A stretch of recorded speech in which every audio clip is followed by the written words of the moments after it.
Hi అండి. ఈరోజు టేస్టీగా ఉండే బొరుగులతో బొరుగు ముద్దలు ఎలా ప్రిపేర్ చేసుకోవాలో చూసేద్దాం. ముందుగా ఒక ప్యాన్ తీసుకోండి. అందులోకి 1 కప్ బెల్లం, హాఫ్ కప్ వాటర్, అలాగే 1 స్పూన్ నెయ్యిని యాడ్ చేయండి.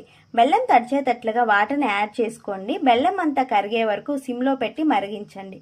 హైలో పెట్టద్దు. బెల్లం కరిగిన తర్వాత మీడియం ఫ్లేమ్లో పెట్టుకుని పాకం వచ్చేంత వరకు మరిగించండి.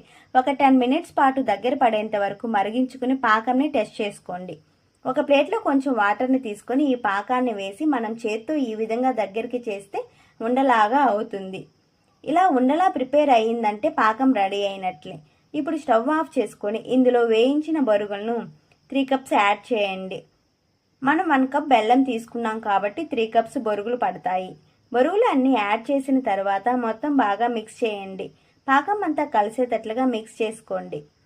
ఇప్పుడు చేతిని కొద్దిగా వాటర్లో తడి చేసుకుంటూ బొరుగులను రౌండ్ షేప్లో వచ్చేటట్లు చేసుకోండి. ఇలా రౌండ్ షేప్లో గట్టిగా చేసుకుని ఒక ప్లేట్లోకి పెట్టుకోండి. ఇలా తడుపుకుంటూ బొరుగు ముద్దల్ని తయారు చేసుకోండి. ఈ విధంగా చేయటం వల్ల చేయి కాలకుండా ఉంటుంది. ఇదే విధంగా అన్నీ తయారు చేసుకోండి. అంతే, ఎంతో టేస్టీగా ఉండి ఈజీగా చేసుకునే బొరుగు ముద్దలు ready. Thank you for watching. For more videos.